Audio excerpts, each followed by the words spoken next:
Hello everyone and welcome to AAA Ace Accounts with Tanikant। Hello दोस्तों, welcome back to my class. हम पढ़ रहे थे rules of debit and credit journal में recording सीखने के लिए। हमने काफ़ी rules of debit and credit पे बेस्ड ट्रांजैक्शन देखे कई तरह के।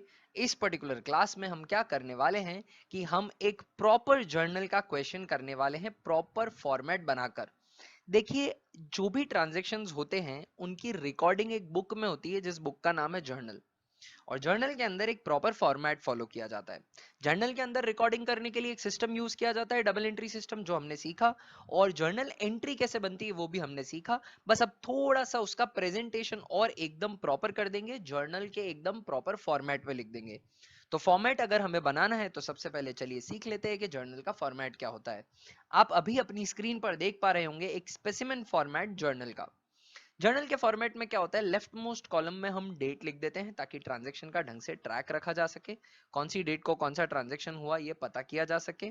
उसके बाद एक कॉलम बनाया जाता है जिसे बोलते हैं पर्टिकुलर्स। पर्टिकुलर्स के कॉलम में नथिंग बट जो जर्नल एंट्री हम फॉर्म करते हैं, blank account DR to blank account, वो जो एंट्री है माय डियर फ्रेंड्स, वो इस पर्टिकुलर के कॉलम में लिखी जाएगी। और जो भी उनके रिस्पेक्टिव अमाउंट है, जो डेबिट हो रहा है उसका अमाउंट डेबिट के कॉलम में आ जाएगा, और जो भी क्रेडिट हो रहा है उसका अमाउंट क्रेडिट के कॉलम में आ जाएगा। हर जर्नल एंट्री के नीचे ब्रैकेट्स में एक चीज लिखी जाती है जिसे हम बोलते हैं नरेशन। एक चीज लिखी जाती है जिसे हम बोलते हैं narration. Narration is nothing but simply the explanation of transaction that took place. जैसे गुड्स परचेज किए फॉर कैश, तो जर्नल एंट्री डल जाएगी purchase account DR to cash, उसके नीचे नरेशन लिख दिया जाएगा being it. Every narration starts with being, just the way of presentation. तो नरेशन लिख दिया जाएगा being goods purchased for cash, that's it. ये हो जाएगा हमारा जर्नल का फॉर्मेट। फॉर्मेट अगर हमने समझ लिया है तो चलिए अब एक क्वेश्चन करते हैं, प्रॉपर क्वेश्चन। इसमें हम प्रॉपर फॉर्मेट बनाएंगे। हम जरूर अभी भी वर्किंग नोट के अंदर, या आई शुड रादर से रफ वर्क के अंदर, एस्पेक्ट्स लिखेंगे, फिर उनका नेचर सोचेंगे, फिर पता करेंगे कि क्या डेबिट हो रहा है क्या क्रेडिट हो रहा है, फिर ऊपर आकर हम प्रॉपर जर्नल एंट्री हमारे जर्नल में लिखेंगे। क्वेश्चन ये आपको आपकी स्क्रीन पे दिख रहा होगा। इस क्वेश्चन को हमें सॉल्व करना है प्रॉपर जर्नल के फॉर्मेट में। फॉर्मेट में आपके लिए पहले ही बना चुका हूं, इन दी बुक्स ऑफ ब्लैंक। ब्लैंक जो भी प्रोपराइटर है उनका नाम आ जाएगा, जर्नल। और फॉर्मेट मैंने बना दिया date particulars debit and credit. I don't have the proper equipment तो मैं इस पे लाइन नहीं खींच रहा हूँ, डिजिटली थोड़ा सा मुश्किल होगा। बाकी आप इमेजिन करिएगा कि यहाँ लाइंस खींची हुई हैं, उन लाइंस के अंदर रिकॉर्डिंग चल रही है। ठीक है, आपको एग्जामिनेशन के अंदर जब भी आप फॉर्मेट्स बनाए तो प्रॉपर फॉर्मेट्स बनाइएगा। मार्क्स होते हैं इनके, इनसे मतलब इनके भी मार्क्स होते हैं, फॉर्मेट के मार्क्स होते हैं। अगर आपने पूरा क्वेश्चन सही किया है और फॉर्मेट नहीं बनाया तो आपका हाफ से 1 मार्क्स तक डिडक्ट हो सकता है। ओके, नीचे चलते हैं। नीचे हम पहला ट्रांजैक्शन जो है पहले वो पढ़ लेते हैं। पहला ट्रांजैक्शन है कैश पेड इनटू बैंक। तो रफ में पहले इस ट्रांजैक्शन के एस्पेक्ट लिख लेते हैं, क्या डेबिट होगा क्या क्रेडिट होगा ये लिख लेते हैं। जर्नल एंट्री बन जाएगी हमारी, फिर उस जर्नल एंट्री को ऊपर लाके लिख देंगे 1 April cash paid into bank, the transaction is cash paid into bank. Rough work है ये हमारा। 1 April cash paid into bank, bank में कैश जमा कराया। दो एस्पेक्ट इस ट्रांजैक्शन के, one is cash and the other one is bank. Sir, one is cash and the other aspect is bank. ठीक है, बैंक को मैंने कहा था कि हमें किस आइडियोलॉजी से देखना है। जब बैंक में पैसा जमा है तो वो एज गुड एज कैश है, that is as good as cash. वो कैश ही बस बैंक में जमा है, वो भी हमारी एसेट है जैसे कैश हमारी एसेट होती है। ठीक है ना। तो बैंक में कैश जमा कराया तो एक एस्पेक्ट हो गया कैश। कैश का नेचर क्या है सर, एसेट है, करंट एसेट है। बहुत दफा देखा है इसे। तो इसे रियल का रूल गवर्न करेगा। रियल का रूल बोलता है debit what comes in, credit what goes out. Cash business में आ रहा है या जा रहा है, कैश बिजनेस से जा रहा है तो इसे क्रेडिट कर देंगे। बिजनेस से जा रहा है, कैश बिजनेस से जा रहा है, बैंक में जमा हो रहा है। ठीक है, बैंक भी एसेट है, रियल का रूल गवर्न करेगा। बैंक बैलेंस मेरी एसेट है, एसेट रियल, रियल का रूल बोलता है debit what comes in, credit what goes out. Bank में मेरे पैसा आ रहा है, तो बैंक में पैसा आ रहा है तो मैं क्या कर दूंगा, डेबिट कर दूंगा इसे। तो जर्नल एंट्री क्या बन जाएगी, bank account DR to cash account. चलिए ऊपर चलकर ढंग से हम जर्नल एंट्री को लिख देते हैं, जर्नल में रिकॉर्ड कर देते हैं। 1st of April एंट्री बन जाएगी bank account DR to cash account. Narration लिख देते हैं, being cash deposited into bank and the amount of the cash deposited is 50,000. Amount of cash deposited is 50,000. तो ये हमारा फर्स्ट ट्रांजैक्शन रिकॉर्ड हो गया जर्नल में प्रॉपर्ली। एलएफ वाला कॉलम मैंने अभी नहीं लिखा है क्योंकि एलएफ वाले कॉलम की मैं बात करूंगा जब मैं आपको लेजर पढ़ाऊंगा, तब बात करूंगा, अभी बात नहीं करूंगा। जो ऊपर फॉर्मेट था उसमें एक एलएफ का कॉलम भी आ रहा है। एलएफ अकाउंटिंग की अभी तक जो हमने स्टेजेस देखी हैं उसमें हमने आइडेंटिफिकेशन देखा है, जो तो ट्रांजेक्शन को जज करना है कि वो अकाउंटिंग नेचर का है या नहीं। जैसे अब ओनर को छींक आ गई, अब ये ट्रांजैक्शन रेलेवेंट हो सकता है, भाई ओनर बीमार हो गए तो थोड़े दिन बिजनेस ढंग से नहीं चल पाएगा, बट इसकी अकाउंटिंग जर्नल एंट्री नहीं होती है ना। तो रिकॉर्डिंग होती है, रिकॉर्डिंग होती है एक बुक में जर्नल। इसके बाद होगा क्लासिफिकेशन। क्लासिफिकेशन होगा इन बुक्स कॉल्ड लेजर। तो जब लेजर बनाना सीखेंगे तब मैं आपको इस लेजर फोलियो का मतलब भी बता दूंगा, फिलहाल इसको आप जाने दीजिए, कोई बात नहीं।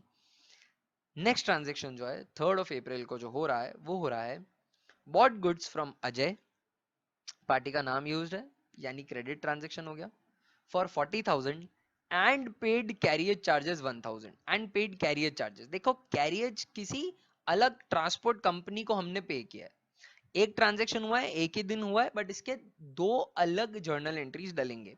गुड्स खरीदे हमने 40,000 के अजय से, पार्टी का नाम यूज्ड है यानी क्रेडिट ट्रांजैक्शन हुआ, इसकी एक रिकॉर्डिंग करूंगा। फिर मैंने कैरियर चार्जेस पे किए, उसकी एक अलग जर्नल एंट्री रिकॉर्ड करूंगा। इनको कंबाइन करके कंपाउंड एंट्री बनाने से भी कोई फायदा नहीं हो रहा, उतना का उतना लिखना तो पड़ेगा मुझे, ठीक है ना।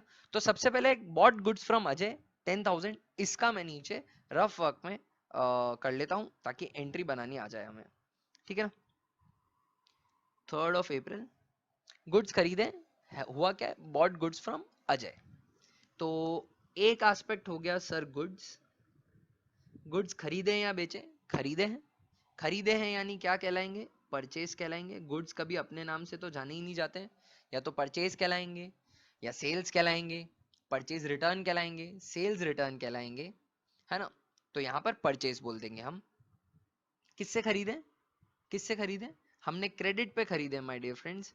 किससे खरीदे, वो भी अजय से, है ना। तो परचेज हो जाएगा और दूसरा एस्पेक्ट हो जाएगा अजय, क्रेडिट पे खरीदे।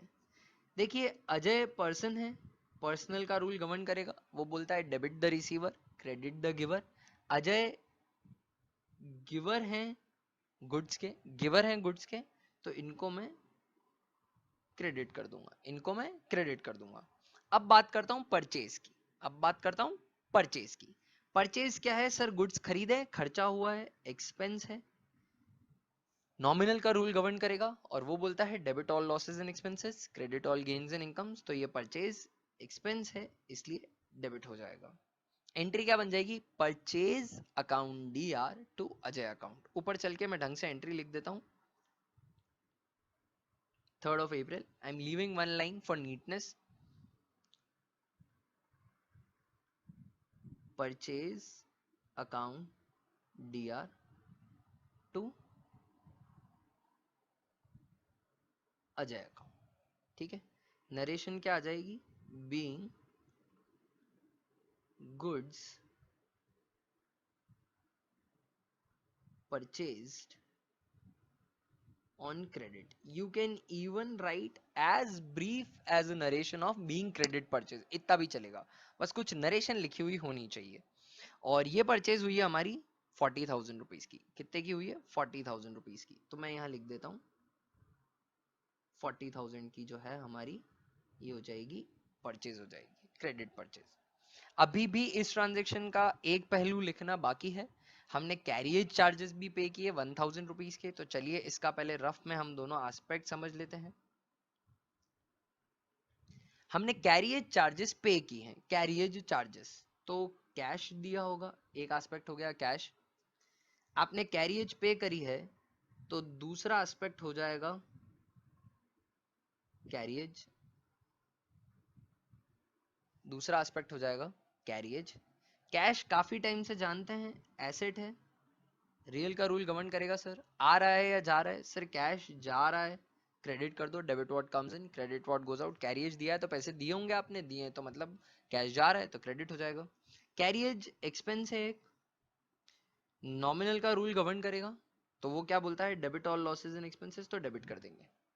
देखिए जो मैंने कॉन्सेप्ट बताया था हिस्टोरिकल कॉस्ट का, वो फिक्स्ड एसेट्स के लिए देखना है आपको, क्या एसेट्स को जितना भी खर्चा उनकी यूजफुल पोजीशन तक लाने के लिए लगता है उनको एसेट की वैल्यू में जोड़ देते हैं, वो आपको फिक्स्ड एसेट्स के लिए देखना है। यहाँ पे मैंने एक एक्सपेंस किया है परचेज, एसेट तो है ही नहीं, तो ये कैरियज एक अलग एक्सपेंस है और परचेज एक अलग एक्सपेंस है। वो परचेज अभी पे करनी ड्यू है, क्रेडिट परचेज है, तो मैंने अजय को क्रेडिट कर दिया। ये कैरियज चार्जेस में पे करके आ गया हूँ, इसलिए मैंने यहाँ पर कैश क्रेडिट किया है। जर्नल एंट्री क्या बन रही है, जर्नल एंट्री बन रही है कैरियज अकाउंट या to cash account, journal entry बन रही है कैरियज अकाउंट या टू कैश अकाउंट। तो मैं नीचे यहाँ पर अपने प्रॉपर जर्नल में आकर एंट्री लिख देता हूँ,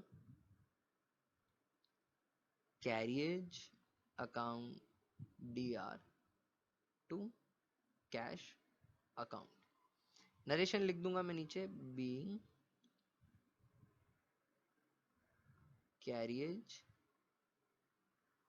charges paid, being carriage charges paid. I believe they are of how much, 1000 rupees जी, 1000 rupees।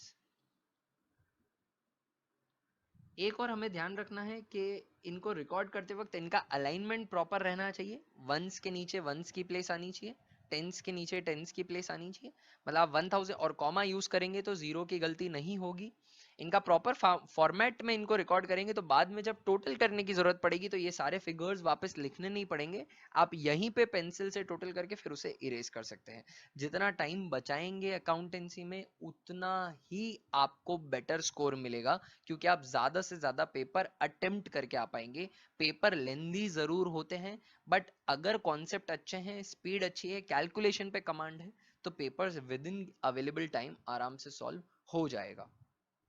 ओके, अगला ट्रांजैक्शन जो है 7th ऑफ अप्रैल को, sold 1/4 of the goods bought from Ajay. Ajay से जो गुड्स खरीदे थे उनका 1/4, अजय से गुड्स खरीदे थे 40,000 के, 40,000 का 1/4 कितना होता है, 40,000 का 1/4, 40,000 का 1/4 ये हो जाएगा 10,000। sold 1/4 of the goods bought from Ajay to Mohan at a profit of 25%, 25% का प्रॉफिट भी जोड़ा है, तो प्रॉफिट कितना हो जाएगा, 10,000 है, 10,000 के गुड्स है, इसमें प्रॉफिट जोड़ा है, कितना प्रॉफिट जोड़ेंगे, 10,000 का 25%, 10,000 का 25%, तो कितने का प्रॉफिट जोड़ देंगे, 2,500 का। तो कितने में गुड्स बेचे हमने, गुड्स कितने में बेचे, हमने बेचे 12,500 में। किसको बेचे, अजय से खरीदे हुए गुड्स मोहन को बेचे, पार्टी का नाम यूज्ड है, यानी ये गुड्स कैश में नहीं क्रेडिट में बेचे हैं। तो अब ट्रांजैक्शन को थोड़ा सिंप्लीफाई कर देता हूं, ट्रांजैक्शन ये हुआ, sold goods to Mohan for 12,500, simplified transaction यही हो गया। चलिए पहले रफ में इसके दोनों एस्पेक्ट्स लिख लेते हैं, फिर ऊपर एंट्री बनाने आएंगे। एक एस्पेक्ट हो जाएगा हमारा, मोहन इन्हें गुड्स बेचे हैं, दूसरा एस्पेक्ट हो जाएगा हमारा गुड्स, गुड्स बिक रहे हैं इसलिए सेल्स कहलाएंगे।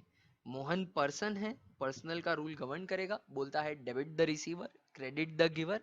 मोहन रिसीवर है या गिवर है गुड्स के, मोहन रिसीवर है या गिवर है, मोहन जी रिसीवर है फिलहाल गुड्स के, तो इनको डेबिट कर दिया जाएगा, इनको डेबिट कर दिया जाएगा। अब सेल्स हुई, सेल्स क्या है, इनकम है, तो नॉमिनल का रूल गवर्न करेगा। नॉमिनल का रूल क्या बोलता है, debit all losses and expenses credit all gains and incomes, तो ये क्या हो जाएगी, इनकम है इसलिए ये क्रेडिट हो जाएगी।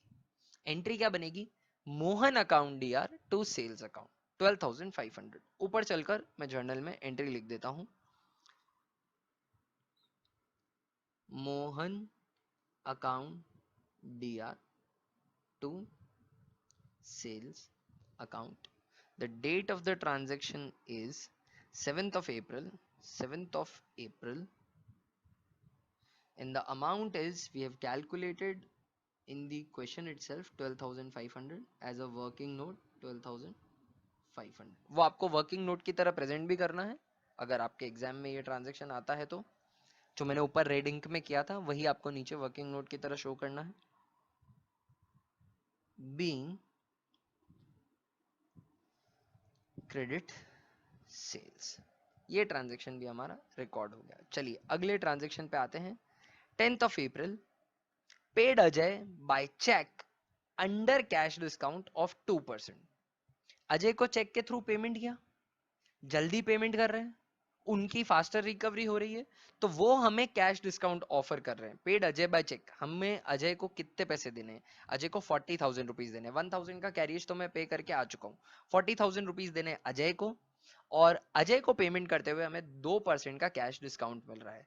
चलिए पहले रफ में पता करते हैं कि आखिर पेमेंट कैश में करना कितना है। 40,000 पे 2%, 800 रुपए का तो डिस्काउंट मिल जाएगा। 39,200 का मैं एक्चुअल पेमेंट करूंगा। और पेमेंट कैसे कर रहा हूं? चेक के थ्रू कर रहा हूं, यानी बैंक के थ्रू पेमेंट होगा। तो मैंने अजय को पैसे दिए हैं, चेक दिया है, और डिस्काउंट मिला है मुझे। चलिए 10th ऑफ अप्रैल का नीचे रफ वर्क कर लेते हैं हम पहले। 10th ऑफ अप्रैल, अजय को जो सम ओड है वो है 40,000 रुपीज का। 40,000 का ऊपर हमने इनसे परचेज करी थी 40,000 रुपीज की। क्वेश्चन में मेंशन था first transaction, very first transaction, credit purchase करी थी। इस पे हमें कैश डिस्काउंट मिल रहा है, वो मिल रहा है @2%। क्वेश्चन में ऐसे ही बोला हुआ है, तो 40,000 का 2% मिल जाएगा, दैट इज 800। ये कैश डिस्काउंट मिला मुझे, इसको मैं सब्ट्रैक्ट कर लेता हूं। तो मुझे चेक काटना है, वो काटना है 39,200 का। अजय को पेमेंट कर रहा हूं मैं। एस्पेक्ट क्या हो जाएंगे ट्रांजेक्शन के? सर अजय को पेमेंट कर रहे हो, एक हो जाएगा अजय। क्या दे रहे हैं हम चेक दे रहे हैं। एक और एस्पेक्ट हो जाएगा बैंक, एक और एस्पेक्ट हो जाएगा बैंक। बस खत्म, अजय को चेक दे रहे हैं और कुछ नहीं हो रहा। एक और चीज हो रही है, क्या हो रही है? एक और चीज हो रही है कि हम डिस्काउंट रिसीव कर रहे हैं, हमें डिस्काउंट मिल रहा है, we are receiving discount, Ajay is giving us discount. अगर डिस्काउंट नहीं मिलता तो मैं 40,000 का पेमेंट करता, 800 रुपए मुझे कम पे करने पड़ रहे हैं, क्योंकि हमें डिस्काउंट रिसीव हुआ है for faster payment.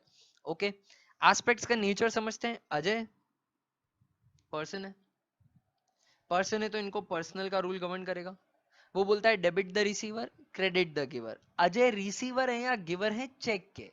Sir check के तो ये रिसीवर है, चेक के तो ये रिसीवर है, तो डेबिट हो जाएंगे या क्रेडिट हो जाएंगे? ये डेबिट हो जाएंगे। अब आते हैं बैंक पर। बैंक एसेट है, रियल है। मेरे बैंक से पैसा निकलकर अब अजय को मिल जाएगा, क्योंकि मैंने अजय को चेक लिख कर दिया है।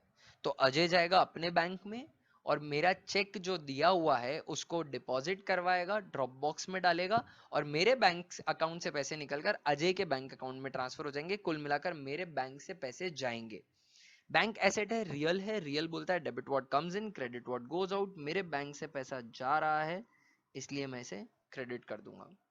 अब बात करता हूं आखिरी चीज, डिस्काउंट रिसीव्ड की।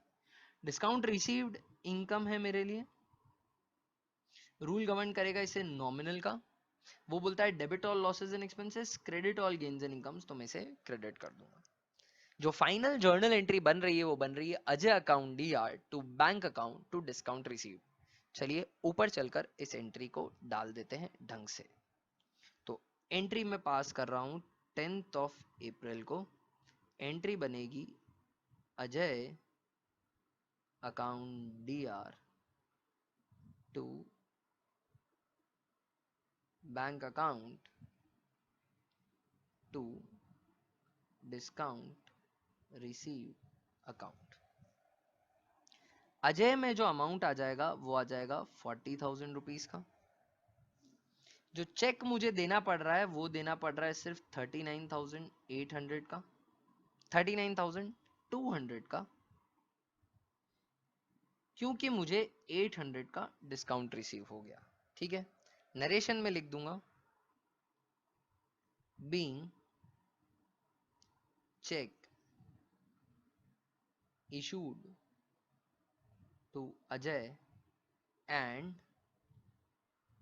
discount received। ये हमारा जो ट्रांजैक्शन है ये डन हो गया 10th ऑफ अप्रैल वाला। चलिए आगे बढ़ते हैं। इसके बाद 13th ऑफ अप्रैल को ट्रांजैक्शन दे रखा है, काफी इंटरेस्टिंग ट्रांजैक्शन है, देखते हैं। Bought a second hand machine. देखिए सेकेंड हैंड खरीदी है, फर्स्ट हैंड खरीदी है, आपके लिए नहीं है। आपने एक मशीन खरीदी है, कितने में खरीदी है? 30,000 रुपीज में। And paid 4,000 for its overhauling. उसको काम करने योग्य बनाने के लिए 4,000 रुपए का खर्चा लगा। ओवरहॉल किया, उसमें रिपेयर विपेयर किया। एंड पेड 1,000 फॉर कैरियज, और 1,000 कैरियज लगाया। मैं यहां पर आपको याद दिलाना चाहूंगा एक बढ़िया से कॉन्सेप्ट की, जिसका नाम है historical cost. Historical cost concept जो प्रीवियस सेशन में मैंने आपको बताया था, हिस्टोरिकल कॉस्ट कॉन्सेप्ट बोलता है कि एसेट्स को उनकी हिस्टोरिकल कॉस्ट पे रिकॉर्ड करना है। एसेट्स को उनकी हिस्टोरिकल कॉस्ट पे रिकॉर्ड करना है। जितना भी खर्चा लगेगा एसेट को उसकी यूजफुल पोजीशन तक पहुंचाने के लिए, and until it's actually put to use, वो सभी जोड़ोगे तो हिस्टोरिकल कॉस्ट मिलेगी। तो ये 30,000 की मशीन मैंने खरीदी, इसमें 4,000 रुपए का ओवरहॉलिंग मैंने पे किया। ये नहीं करता तो मशीन पुट टू यूज पे नहीं रखी जा सकती थी, और 1,000 रुपए का कैरियज नहीं लगाता तो मशीन उस जगह नहीं आ सकती थी जिस जगह उसे यूज करना था। यानी ये मशीन कितने पे रिकॉर्ड हो जाएगी? 35,000 पे रिकॉर्ड हो जाएगी। मशीन पे टोटल खर्चा कितना हुआ है? 35 का। यहां पर मैं ओवरहॉलिंग और कैरियज को एज अदर एक्सपेंसेस करके जर्नल एंट्री नहीं डालूंगा, मैं मशीन की कॉस्ट ही बढ़ा दूंगा। और फ्यूचर में इस मशीन पे कोई खर्चा होता है जो इसकी लाइफ और एफिशिएंसी बढ़ाता है, तो वो भी मैं इसकी कॉस्ट में ऐड कर दूंगा। चलिए मशीन की जर्नल एंट्री हम रिकॉर्ड कर लेते हैं। पहले रफ में जाके एस्पेक्ट लिखकर समझ लेते हैं कि कौन सा एस्पेक्ट किधर आएगा।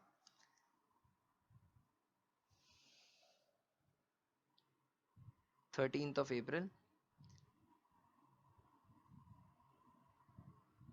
मशीन खरीदी है मैंने 30,000 की। इस पे ओवरहॉलिंग का जो खर्चा आया है, ये आपको एक्सप्लेन करने के लिए लिख रहा हूं मैं, 4,000 का। फिर कैरियज का जो खर्चा आया है 1,000 का। सभी को जोड़कर 35,000 पर हम मशीन लिखेंगे। किस पर लिखेंगे? 35,000 पर। ठीक है। क्यों क्यों लिखेंगे ऐसा? ये क्यों करेंगे? Because of historical cost concept. Because of historical cost concept, historical cost concept की वजह से करेंगे। एस्पेक्ट्स, दो एस्पेक्ट्स हमें जो चाहिए, एक एस्पेक्ट हो गया मशीन। पैसे दे दिए हैं क्या हमने? मेरे ख्याल से पैसे दे दिए हमने, पार्टी का नाम कहीं पे भी यूज नहीं है। Bought a second hand machine and paid, तो ये पे कर दिया है हमने, तो सारे पैसे दे दिए, कुछ नहीं कहा, तो कैश में ही पेमेंट किया होगा। एक एस्पेक्ट हो गया मशीन, दूसरा एस्पेक्ट हो गया कैश। दोनों ही एसेट हैं और रियल है, दोनों ही एसेट है और रियल है। मशीन भी एसेट है, कैश भी एसेट है। मशीन फिक्स्ड एसेट है, कैश करंट एसेट है, पर दोनों एसेट है। मशीन बिजनेस में आ रही है या जा रही है? रियल का rule, debit what comes in, credit what goes out. Machine business में आ रही है या जा रही है? सर मशीन बिजनेस में आ रही है, debit what comes in. Cash business से जा रहा है, credit what goes out. Entry बन जाएगी मशीन अकाउंट या टू कैश अकाउंट, अमाउंट आ जाएगा 35,000। ऊपर चल के एंट्री बना देते हैं। एंट्री बन जाएगी machine account DR to cash account. The amount would be 35,000। Amount would be 35,000 by historical cost concept, 35,000। Date इसकी जो थी वो थी 13th of April, 13th of April. Narration इसकी लिख दूंगा, being machine purchased for cash. Being machinery purchase for cash. Okay, अगला transaction 15th of April को, goods lost by fire 5000 but it was not insured.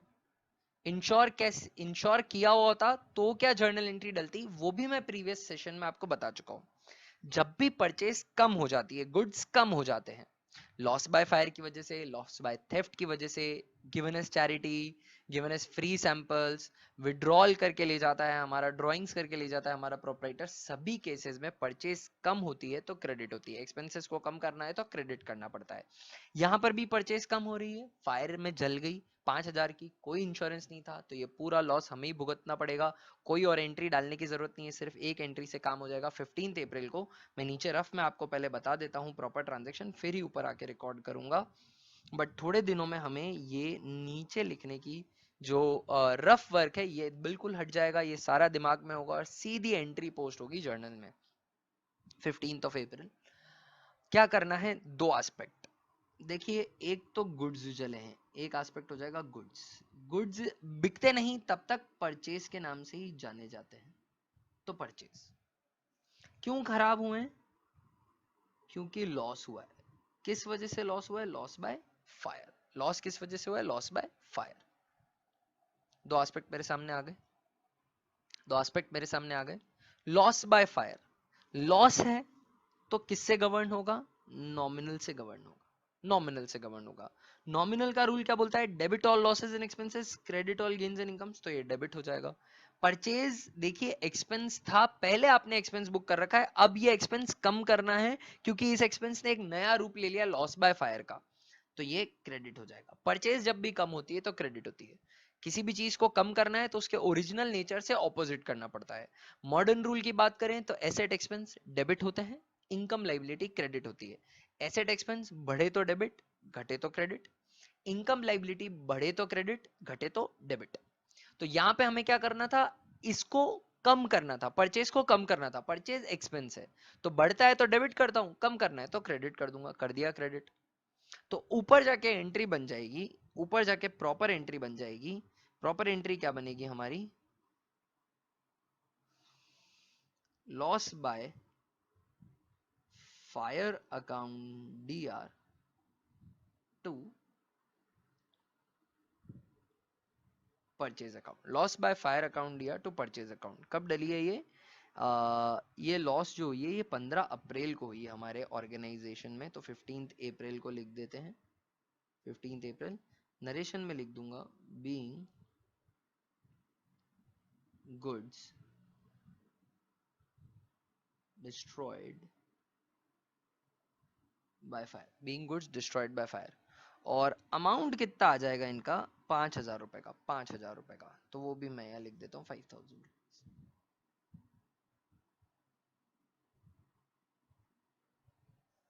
15 अप्रैल का transaction done हो गया। आगे बढ़ते हैं, 15 अप्रैल वाला ट्रांजेक्शन हमने कर लिया है। 17th April interesting transaction, Mohan return us 10% of the goods. Mohan return us 10% of the goods. Mohan को हमने गुड्स बेचे कितने के थे, आप ध्यान रखिएगा, 10,000 से अजय से जो 40,000 के खरीदे थे उसका 1/4, दैट मीन्स 10,000 में 12,500 रुपए का प्रॉफिट जोड़कर, 2,500 का प्रॉफिट जोड़कर 12,500 में मैंने मोहन को बेचा है। तो मोहन जब रिटर्न करेगा उसे नहीं पता कि इसकी कॉस्ट मेरे लिए 10,000 की है, उसे नहीं पता है ये बात। पता है क्या, नहीं पता। मैं ऑफ कोर्स अपनी कॉस्ट और प्रॉफिट मार्जिन कस्टमर को नहीं बताता हूं। तो मोहन मुझे 10% रिटर्न कर रहा है, यानी मोहन 12,500 का 10% रिटर्न कर रहा है और वो उतने ही पैसे कम देगा। अब अगर ये गुड्स मैं पीछे रिटर्न करता तो मैं 10,000 का 10% रिटर्न करता अजय को, क्योंकि अजय से मैंने ये 10 में खरीदा था।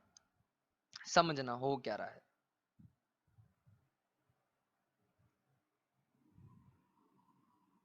अजय ने हमें बेचे, हमने मोहन को बेचे। अजय ने हमें बेचे तो हमारे बीच इन्हीं गुड्स का जो ट्रांजैक्शन वैल्यू है वो 10,000 का है। बट जब मैंने मोहन को बेचे तब हमारे बीच इन्हीं गुड्स का ट्रांजैक्शन वैल्यू 12,500 का है, 2,500 का प्रॉफिट मैंने जोड़ दिया। अब मोहन अगर मुझे 10% रिटर्न करेगा 10% रिटर्न करेगा। तो मोहन रिटर्न करेगा 12,500 का 10%। मोहन कितना रिटर्न करेगा? 12,500 का 10% वो रिटर्न करेगा, ठीक है ना।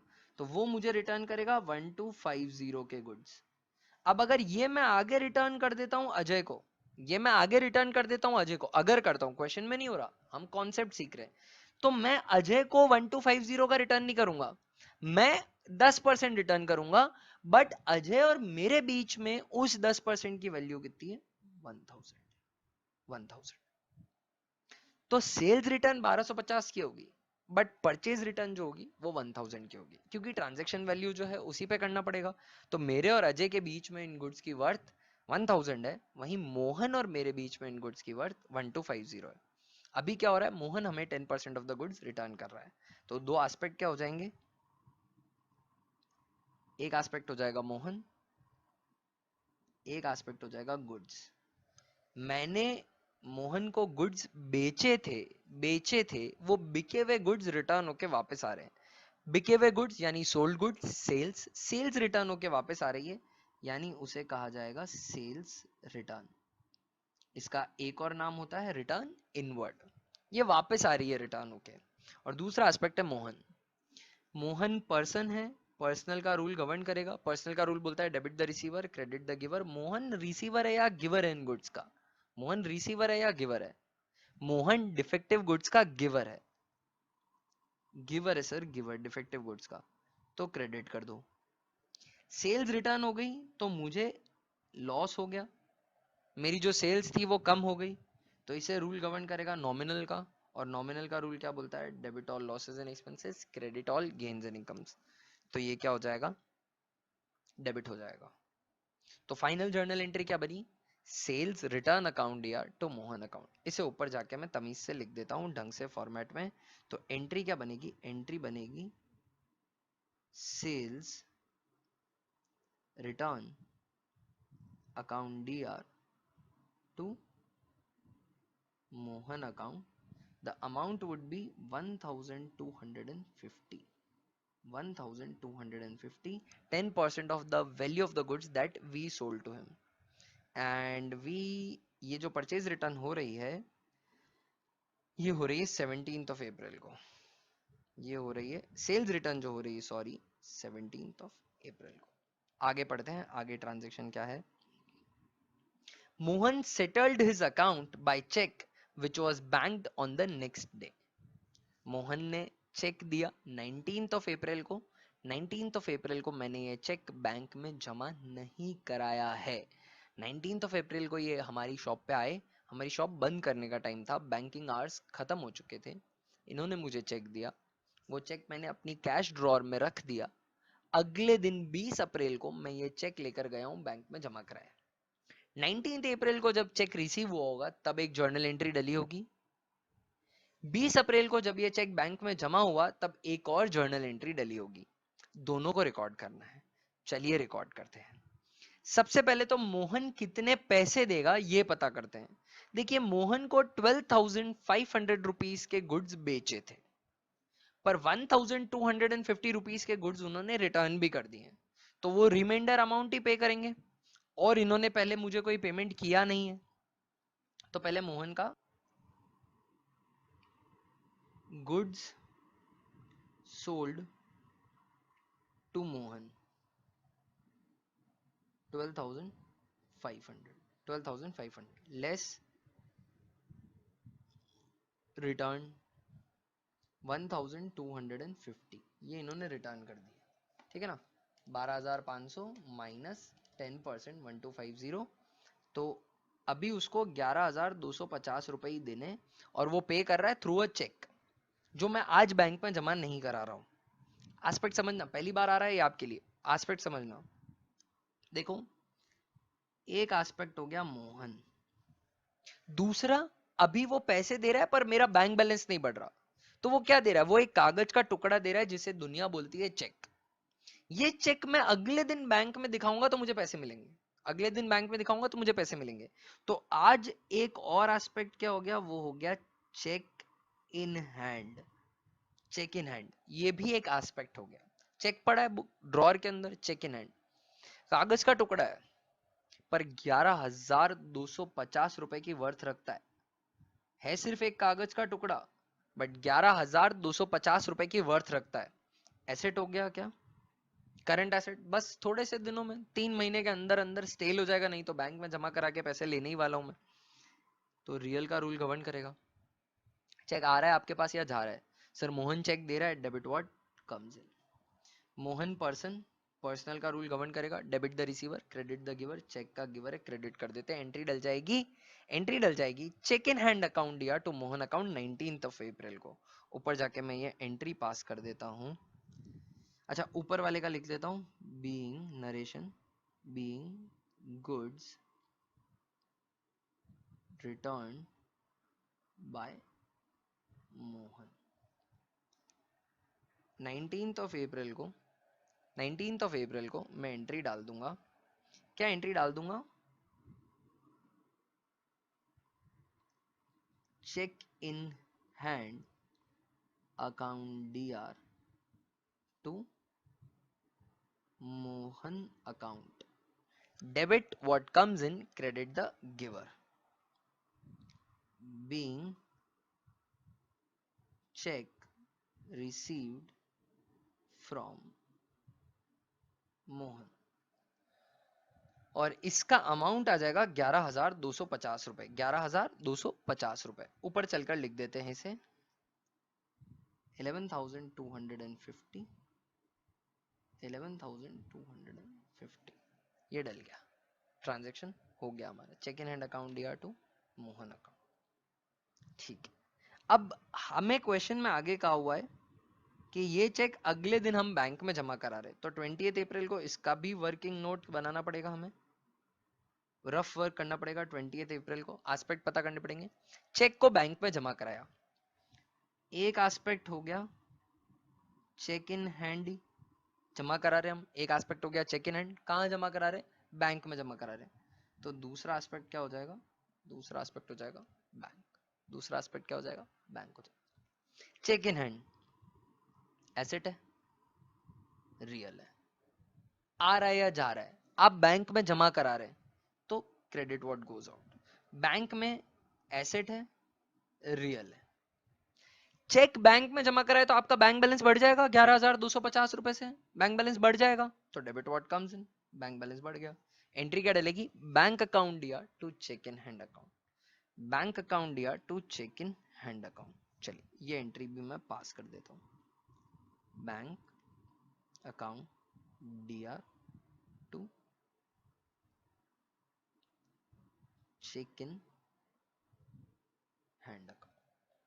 जितने का चेक मिला था उतना ही बैंक बैलेंस आएगा, 11,250, 11,250। नरेशन लिख दूंगा, being check deposited in, being check deposited in bank. Okay, very well. चलिए अब हम अगला ट्रांजैक्शन देखते हैं। अगला ट्रांजैक्शन है पेड इंश्योरेंस प्रीमियम। हमने insurance premium the 800, of which 200 is prepaid. इसमें से 200 की प्रीपेड है, तो पहले एक बार 800 की पेमेंट करेंगे, उसके बाद हमें रियलाइज करेगा कि इसमें से 200 प्रीपेड थी, तो उसकी एडजस्टिंग एंट्री डाल देंगे। सबसे पहले इंश्योरेंस प्रीमियम पे कर रहे हैं 800 रुपीज की।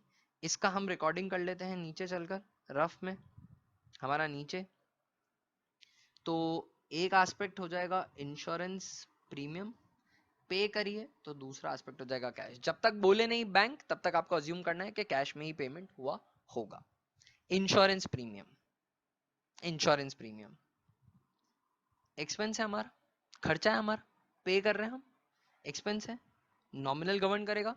नॉमिनल का रूल क्या बोलता है? Debit all losses and expenses, credit all gains and incomes. तो इसको डेबिट कर दूंगा, इसको डेबिट कर दूंगा। कैश एसेट है, रियल है, एसेट है, रियल है, आ रहा है या जा रहा है? इंश्योरेंस प्रीमियम पे कर रहे हैं तो पैसे जा रहे हैं, तो आप इसे क्रेडिट कर देंगे। जर्नल एंट्री क्या बन जाएगी? इंश्योरेंस प्रीमियम अकाउंट दिया टू कैश अकाउंट। ऊपर चल के मैं इस एंट्री को लिख देता हूं ढंग से, एंट्री को लिख देता हूं। एंट्री बन जाएगी insurance premium account DR to cash account. Insurance premium जो हमने पे करी है वो है 800 की करी है, इसमें से 200 प्रीपेड है, उसको भी मैं अभी रिकॉर्ड कर रहा हूँ। 21 अप्रैल को हो रहा है ये, उसकी मैं अभी 1 मिनट में उस ट्रांजेक्शन को भी रिकॉर्ड कर रहा हूँ, डोंट यू वरी। 21 अप्रैल को 800 रुपीज की इंश्योरेंस प्रीमियम मैंने पे करी है। इसका नरेशन लिख देता हूँ मैं, बीइंग इंश्योरेंस प्रीमियम पेड। मैं थोड़ा सा ये रफ वर्क मुझे इरेज करना पड़ेगा, नहीं तो मैं इस पोजीशन में नहीं रहूंगा कि आगे वाली एंट्री को जर्नल में रिकॉर्ड कर पाऊं। ठीक है ना।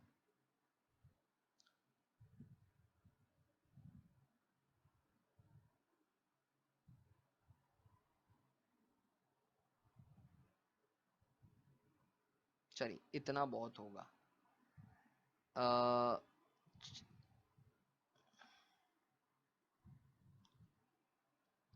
अब ये तो मैंने रिकॉर्ड कर लिया इंश्योरेंस प्रीमियम 21 अप्रैल को। ऊपर दे रखा था कि इसमें से ऑफ विच 200 इज प्रीपेड। 21 अप्रैल को 200 रुपए प्रीपेड है। ठीक है, तो अब इसका मैं वर्किंग नोट बना लेता हूं नीचे। देखिए इंश्योरेंस प्रीमियम मैंने पहले पे कर रखी है, उसकी एंट्री भी डाली हुई है, इंश्योरेंस प्रीमियम अकाउंट दिया टू कैश अकाउंट। अब मुझे पता पड़ रहा है कि उसमें से कुछ प्रीपेड इंश्योरेंस है, तो एक एस्पेक्ट हो जाएगा प्रीपेड इंश्योरेंस। अब ऊपर जो मैं 800 रुपीज से डेबिट करके बैठा हूं इंश्योरेंस प्रीमियम को, असल में वो 800 का खर्चा है ही नहीं। इस बार का खर्चा मेरा 600 का ही है। 200 अगले साल का खर्चा है जो एडवांस में पे कर रखा है, अभी मैंने इंश्योरेंस कंपनी को एडवांस दे रखा है। तो इस साल मैं 800 रुपए का इंश्योरेंस का खर्चा नहीं लिख सकता, बट मैं लिख के बैठा हूं 800 रुपए का। तो इस खर्चे को कम करना पड़ेगा, इस खर्चे को कम करना पड़ेगा। तो इंश्योरेंस प्रीमियम में लिख देता हूं और 200 रुपए से इसे मैं कम कर दूंगा। तो खर्चा कम करना है यानी क्रेडिट कर दूंगा। पहले डेबिट किया हुआ था, अभी क्रेडिट कर दूंगा। प्रीपेड, तो इंश्योरेंस प्रीमियम क्रेडिट हो जाएगी। अब प्रीपेड इंश्योरेंस, क्योंकि इस एक्सपेंस को मुझे कम करना है इसलिए मैंने क्रेडिट कर दिया, है ना। एक्सपेंस को कम करना था, इंश्योरेंस प्रीमियम पहले डेबिट किया हुआ 800 से, पर 800 का खर्चा तो है नहीं, इस साल का खर्चा तो सिर्फ 600 है क्योंकि 200 प्रीपेड है। अगले साल 200 का सर्विसेज इंश्योरेंस कंपनी को मुझे देनी पड़ेगी, पर मैं उसे पैसे नहीं देने वाला हूँ। तो prepaid insurance is actually a personal account. It is representative personal account representing the insurance company and I paid them in advance, so they are receiver of cash. और मॉडर्न रूल से देखें तो प्रीपेड इंश्योरेंस एसेट है, मेरे पैसे जमा है तो डेबिट हो जाएगा। तो मॉडर्न रूल्स के हिसाब से क्या हो जाएगा, डेबिट हो जाएगा। और ट्रेडिशनल रूल्स के हिसाब से debit the receiver. Prepaid insurance account दिया to insurance premium, journal entry डल जाएगी हमारी। ऊपर चल के मैं इसको फॉर्मेट में जर्नल एंट्री डाल देता हूँ, 21 अप्रैल को ही डलेगी। नीचे एंट्री कर देता हूँ यहाँ पे, prepaid insurance account D R to insurance premium account, जो ऊपर मैंने डाली थी, है ना। और कितने अमाउंट से डल जाएगी, 200 रुपीज से डल जाएगी, क्योंकि उसमें से 200 प्रीपेड है।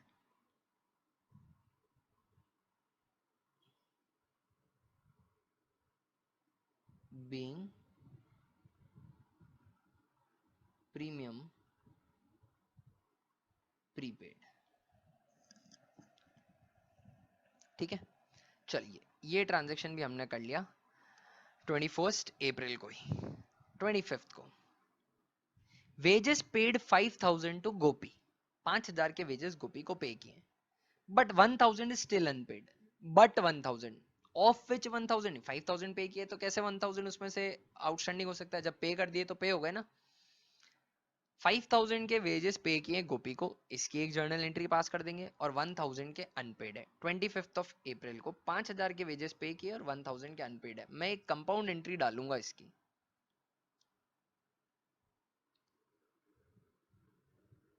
25 अप्रैल, एक एस्पेक्ट हो जाएगा वेजेस, गोपी को पे कर दिए बाकी नहीं है, और बाकी होते भी तो मैं गोपी का नाम यूज नहीं करता, मैं उसकी जगह रिप्रेजेंटेटिव पर्सनल अकाउंट यूज करता। ठीक है, तो वेजेस एक एस्पेक्ट हो जाएगा, कुछ कैश में पे किए तो एक एस्पेक्ट कैश हो जाएगा, और जो वेजेस पे करने बाकी हैं that is an outstanding expense, तो उसके लिए मैं टर्म यूज करूंगा outstanding wages. Outstanding wages, okay, अब हम इनका नेचर समझ के इनको डेबिट करना है या क्रेडिट करना है ये पता करते हैं। देखिए वेजेस एक्सपेंस है, एक्सपेंस है तो नॉमिनल का रूल गवर्न करेगा, बोलता है debit all losses and expenses, debit कर दूंगा। सर पर आपने इसमें से कुछ वेजेस तो पे ही नहीं किया, आप कैसे एक्सपेंस मान रहे हो? अक्रूवल कॉन्सेप्ट, पैसे दिए या नहीं दिए उससे कोई फर्क नहीं पड़ता है, इंकर कर लिए हैं तो एक्सपेंस बुक करना है, तभी करेक्ट प्रॉफिट निकलेगा। अगर आपने इस साल के सारे एक्सपेंसेस पे ही नहीं किए हो, सब के सब आउटस्टैंडिंग चल रहे हो, तो इसका मतलब जितना भी बिका वो सारी सेल हो गई क्या? वो सारी इनकम हो गई क्या? वो सारा प्रॉफिट हो गया क्या? सारी सेल आपका प्रॉफिट हो गया क्या? Of course not. उसको बनाने के लिए जो खर्चा लगा है वो भी तो सबट्रैक्ट करना पड़ेगा। पैसे दिए या नहीं दिए उससे कोई फर्क नहीं पड़ता। अक्रूवल का कॉन्सेप्ट मिलता है कि अगर एक्सपेंस इंकर हो गया तो उसे रिकॉर्ड कर लो। कैश करंट एसेट है सर, रियल है सर, जा रहा है इसलिए क्रेडिट कर देंगे। ठीक है, आउटस्टैंडिंग वेजेस मॉडर्न रूल से देखिए, पैसे देने बाकी हैं, लाइबिलिटी है तो लाइबिलिटी क्रेडिट होती है। ट्रेडिशनल रूल से आप देखना चाहें तो पर्सनल अकाउंट है, रिप्रेजेंट कर रहा है इसी को, मान लीजिए ये गोपी नाम का जो आदमी इसको रिप्रेजेंट कर रहा है, उसने सर्विसेज प्रोवाइड कर दी, सर्विसेज का वो गिवर है, इसलिए क्रेडिट द गिवर। नेट जो जर्नल एंट्री बनेगी, कंपाउंड जर्नल में दो एंट्री भी डाल सकता, वेजेस टू कैश, फिर वेजेस टू आउटस्टैंडिंग वेजेस, दो एंट्री डाल सकता था, पर मैं कंपाउंड एंट्री डालूंगा, वेजेस अकाउंट दिया to cash to outstanding wages. चलिए ऊपर चल के मैं इसकी एंट्री पास कर देता हूं। एंट्री पास करूंगा मैं, wages account D R to cash account to outstanding wages account, wages account D R to cash account to outstanding wages account. Wages हमारे हैं 5,000 के और 1,000 के अनपेड है, तो 6,000 रुपए के वेजेस हो जाएंगे। खर्चा 6,000 रुपए का है, जिसमें से 5,000 हमने पे कर दिया है और 1,000 अभी भी अनपेड है। Being wages paid and few is outstanding. अच्छा डेट लिख लेता हूं इसकी, जो भी दे रखी है वो तो फॉर्मेलिटी है, 25 ऑफ अप्रैल, 25 ऑफ अप्रैल। आगे आते हैं, आगे आते हैं 29th of April, the very last transaction. Ashoka from home 5,000 were due, 5,000 रुपए हम अशोक से मांगते थे, हमारा डेटर है, पहले कभी सेल करी होगी, तब एंट्री डली होगी Ashok account DR to sales account, debit the receiver credit all gains and incomes. ये हो चुका है पास्ट में कभी, ठीक है ना, ये पहला महीना नहीं है बिजनेस का, चले आ रहा है पुराना। 5,000 रुपए हम अशोक से मांगते हैं, देखिए हुआ क्या है, वर due became insolvent, Ashok insolvent हो गया, दिवालिया घोषित हो गया, बैंकरप्ट हो गया। ही कुड ओनली पे 40 पैसा इन रुपी, 40 पैसा इन रुपी मैं प्रीवियस सेशन में बता चुका हूँ, 40 पैसा इन रुपी यानी 40%, यानी सिर्फ 40% ही रिकवरेबल है अशोक भाई से। चलिए नीचे कैलकुलेट कर लेते हैं, आस्पेक्ट भी लिख लेंगे इनके, समझ लेंगे। 29th of April, Ashok sum due, sum due कितना है अशोक से? अशोक से सम ड्यू है 5,000 रुपीज का। सम ड्यू कितने का है? 5,000 रुपीज का। इसमें से दो ब्रांचेस निकल आएंगी, रिकवर्ड, और जो डूब गया उसे क्या बोलते हैं हम? Amount irrecoverable from debtors is known as bad debts. Question में क्या है? ओनली 40 पैसा इन रुपीज रिकवर्ड, यानी 40% रिकवर हो रहा है, 60% डूब रहा है। 40% 5 4 जा 2,000 रिकवर हो रहा है, 3,000 डूब रहा है। एस्पेक्ट हो जाएंगे हमारे तीन, कैश आ रहा है थोड़ा सा, थोड़ा तो कैश आ रहा है, हाँ सर हाँ, 40% तो रिकवर हो रहा है, जो डूब रहा है उसे मैं बुक कर दूंगा अंडर बेड डेट्स, और लास्ट एस्पेक्ट हो जाएगा हमारा अशोक। कैश एसेट है, रियल है, बिजनेस में थोड़े पैसे आ रहे हैं, debit what comes in, bed date loss है, नॉमिनल, बोलता है debit all losses and expenses credit all gains and incomes, ये लॉस है, डेबिट कर दूंगा। अशोक पर्सन है, पर्सनल के रूल से गवर्न होगा। Debit the receiver, credit the giver. Person है ये थोड़ा कैश का गिवर है और थोड़ा बेड डेट्स नाम के लॉस का गिवर है, बट दोनों में ही गिवर है credit the giver. Journal entry क्या बन जाएगी? Cash account dear, bad debts account dear to Ashok account. ऊपर चल के जर्नल एंट्री बुक कर देता हूं। Cash account dear, bad debts account dear to Ashok account. Ashok पहले कभी डेबिट होगा, अब क्रेडिट करके मैं उसका पूरा सम खत्म कर रहा हूँ। 40 पैसा इन रुपी, 2000 रिकवर हो रहा है, 3000 बेड डेट्स में जा रहा है। Being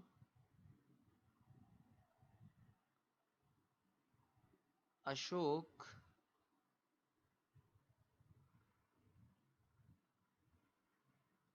declared insolvent